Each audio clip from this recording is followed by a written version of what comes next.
I have a dear friend who is a professional runner. Yes, I said that right, professional runner. As in, he literally runs not because he enjoys listening to podcasts so much and has nothing else to do while listening to them, but he runs because it's his actual passion, and he even runs competitively. Be it Boston, Chicago, New York, Jupiter. If there's a marathon somewhere, he's on the list. And rightly so. He's amazing, and he has really great hair as well.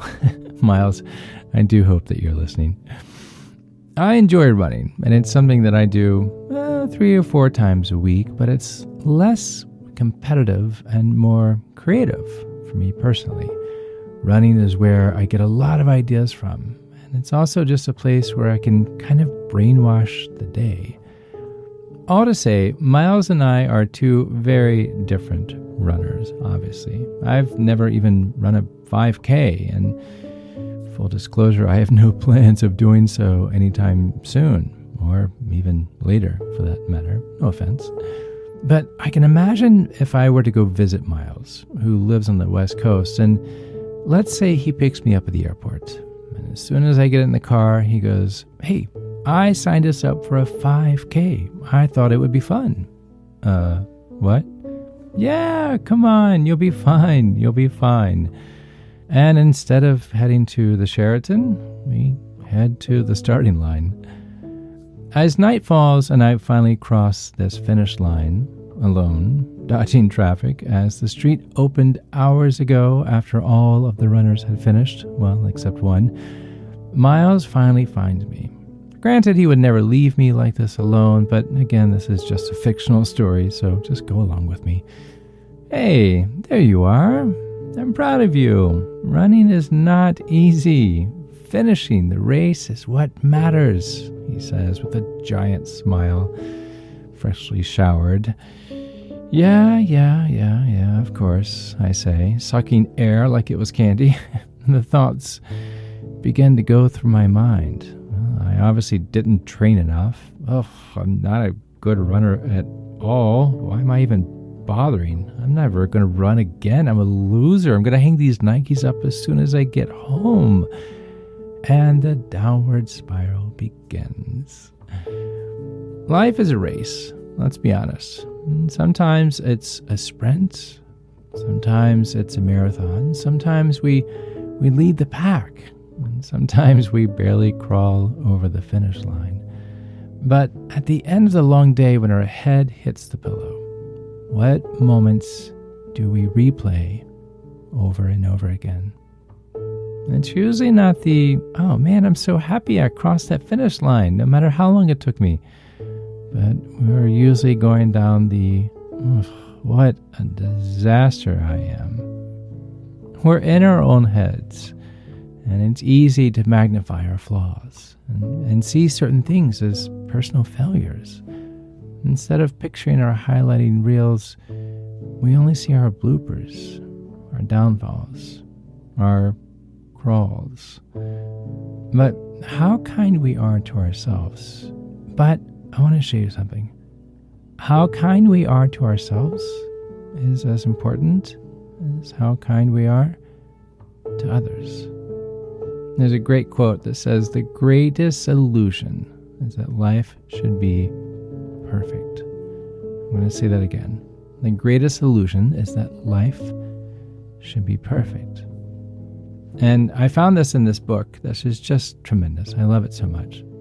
When I need a little emotional pick-me-up that's easy to read and that's encouraging and it's just fun and super light, I pull from my bookshelf this book called The Boy, the Mole, the Fox, and the Horse. Please write this down because the book is so good. Again, it's The Boy, the Mole, the Fox, and the Horse. And it's a tale that begins with a lonely boy on a walk through the wilderness. Along the way, he's joined by a few animal friends who remind him of this amazing story that nothing beats kindness. It sits quietly beyond all things. Such a great line. Nothing beats kindness. It sits quietly beyond all things. As they journey throughout the story, each character becomes more compassionate towards the other, which then, in turns, makes them more compassionate towards themselves. Practicing self-compassion or learning other big life lessons, it can seem like a huge challenge sometimes, and that can make you feel like you're braving the wilderness all on your own. But today, I hope to remind you that everyone is a bit scared. Really, everyone is a bit scared. But we are less scared together. We all have plenty to learn, and we never have to go at it alone. I know sometimes it feels like we do, but sometimes all we need is a little bit of an encouragement, a little bit of togetherness, a little bit of kindness. Let me show you. I'm Chad Lawson, and let's calm it down in 3, 2, 1. One special character in this book that has my heartstrings completely is a gentle mole who loves to eat cake. He shares my love language and delectables, but no matter if it's a coping mechanism or if he's celebrating, there's always cake. And in the story, he reminds us that being kind to yourself is one of the greatest kindnesses. And it sounds almost cheesy because it's so simple. A lot of times we don't put a lot of significance in the simple because, well, that's so simple, that doesn't make sense. But that's why it's simple.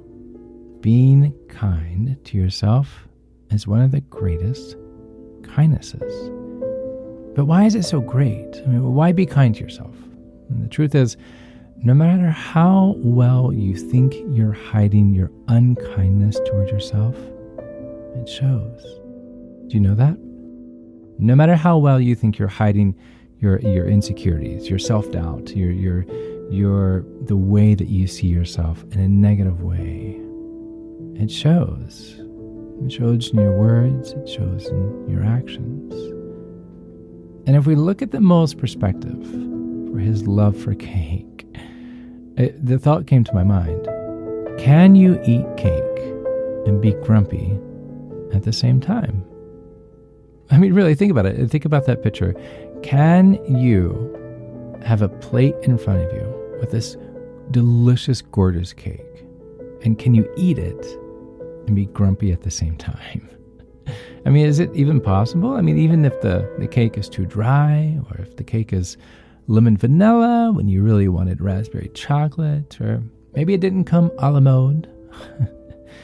Can you be grumpy and eat cake at the same time? I'm going to say no. You have a smile on your face. You're happy. You're saying to yourself, stop the world. I am going to sit and eat this delicious thing, this lovely pick-me-up that I didn't even realize I needed.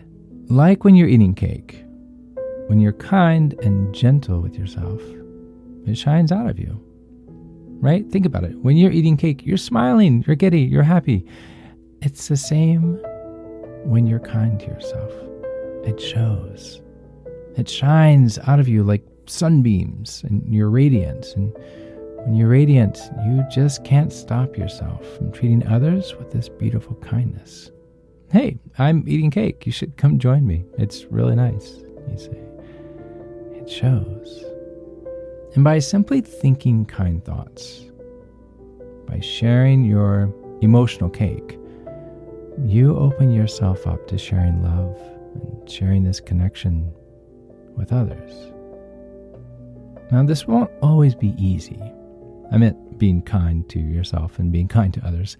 Well, I mean, sharing your cake isn't always easy either, but sharing kindness can feel a little embarrassing sometimes, especially if you're not used to self-compassion to begin with. Because if you're not really kind to yourself, it may be awkward to be kind to others, right? And in the story, the boy, he also felt a little silly about being kind. It made him feel vulnerable, to be honest. And as he's talking to this large but gentle horse, he says, you know all about me, and you still love me. And the horse simply replied, we love you all the more. Oh, we love you all the more. Here's the thing. When you're full of kindness, are you ready for this? When you're full of kindness, you don't pick and choose what parts of a person to love. I'm going to say that again. When you're full of kindness, you don't pick and choose what parts of a person to love. The horse didn't look at the boy and say, well, we like certain things about you. Some things you need to work on. No. He simply said, we love you all the more. When you're full of kindness, you don't pick and choose what parts of a person to love. And here it comes. Here's the zinger. And that means yourself as well. The highlights and the bloopers, they're a package deal. Because every part of you is worthy of love. Every part of you is worth self-compassion. Every part of you is worth cake.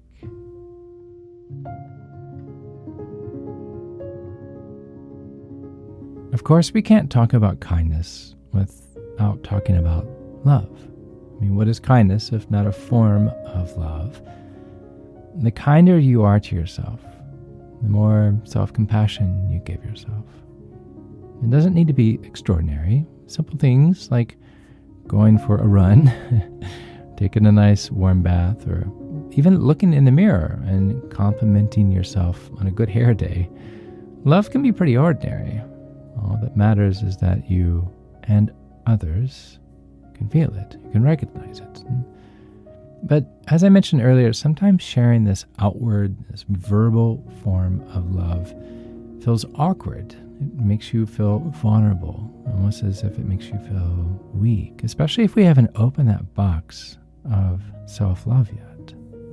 You want to share this cake, but you don't even know how.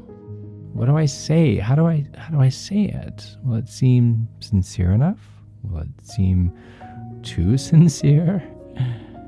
If it feels difficult to reach out and to tell someone that you love them, or to share some kindness, let's go back to our dear cake-eating friend, the mole, for some advice. In the book, he tells the boy that if he feels too uncomfortable to say, I love you, then to say something like, I'm glad we're all here. It's powerful, right? There are so many other kind ways to say that I love you. It doesn't have to be those exact words. I'm happy I spent time with you today. Or, hey, you really brightened up my week. Remember the sunbeams that burst out of you when you're kind?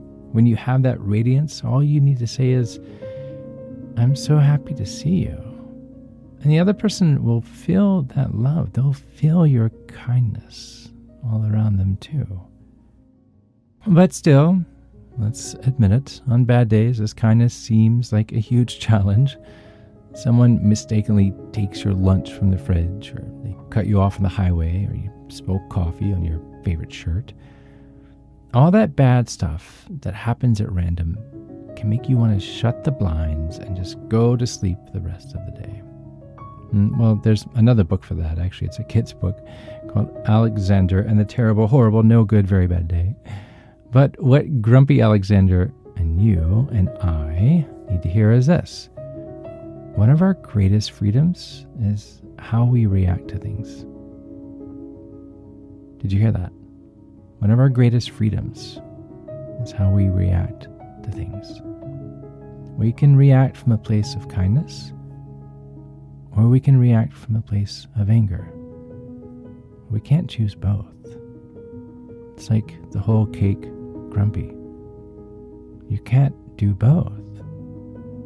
I'm going to say that again because it's so simple. Too simple at some point. We can reach a place of kindness or a place of anger, but we can't choose both. Feelings and emotions will fluctuate. And you may lash out every now and then. Nobody's perfect. But once you realize you can control your reactions to different situations, you'll be able to consciously choose to act from a place of kindness. I mean, it takes practice, and eventually it will become natural. And, to quote the book, when the big things feel out of control, focus on what you love right under your nose. There's always plenty of things to love. Remember to look for them during these times. The storm always passes. And while you're hiding out, waiting for the clouds to go away, the love you have in your life, that's your shelter. That includes the love you have for yourself. And when you're really struggling, the kindest and bravest thing you can do is ask for help. You're not just saying help. You're telling yourself, you know what? I'm worthy of deserving and receiving help. What a kind, magnificent thing to say to yourself. Storms will come and go. They will. Remember that life is difficult. But there's a line in this book that I love so much that I found the illustration on Etsy, and I bought it and framed it. And it says, life is difficult, but you are loved. So powerful. And I want you to remember that. Life is difficult, but you are loved.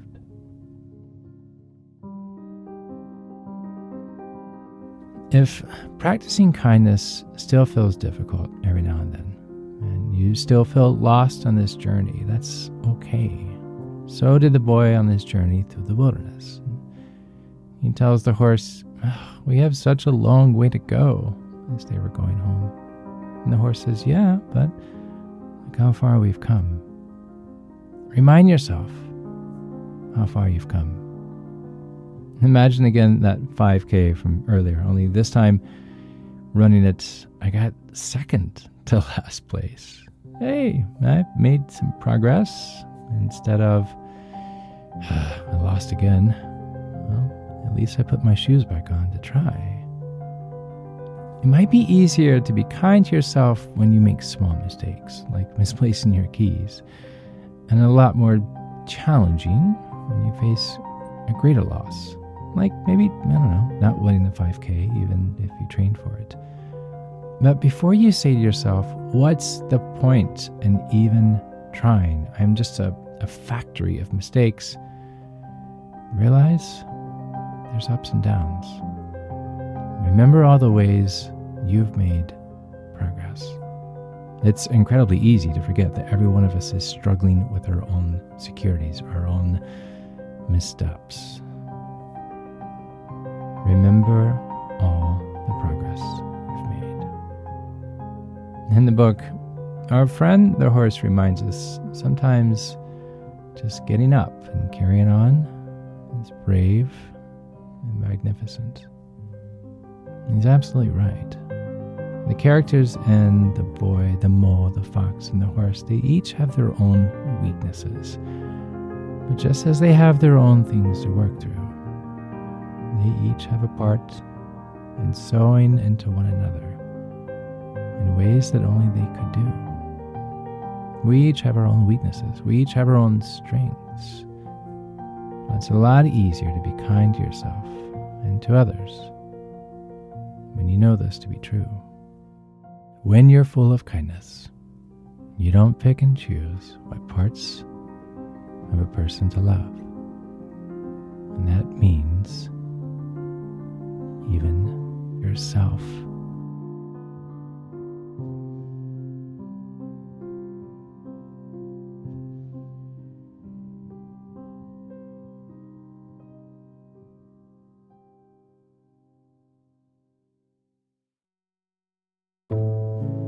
To find more episodes of Calm It Down, hear the musical playlist from today's episode, or simply wanting to know where to send chocolate chip cookies, visit calmitdownpodcast.com.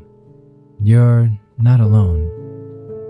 You are not alone. This podcast was written and produced by yours truly, Chad Lawson, composer, pianist, and nationally recognized sweet tooth. And now something my attorney wants me to say. The views, expressions, and techniques in this episode are of my personal opinion and is not intended to, nor should they serve as a substitute for medical advice or diagnosis rendered to you by your individual doctor or other healthcare provider. Only a licensed physician should evaluate your situation, provide a diagnosis, or render other medical advice to you, and you should only act upon the advice of such physician. Now, what I like to say. I am an extreme empath by nature, but my profession is that of a composer and pianist, not a licensed therapist or physician. I hear from thousands of listeners how my music has helped them through various stages of emotional needs, and I simply want to offer this and future podcasts in aiding those needs.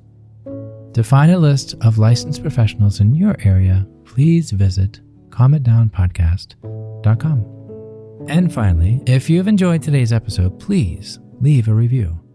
While it takes less than 60 seconds to do, its impact will last for years to come, as every little bit helps in growing the awareness and the importance of emotional health. I'm Chad Lawson, and until next time, be kind to your mind, and join me next week as we calm it down.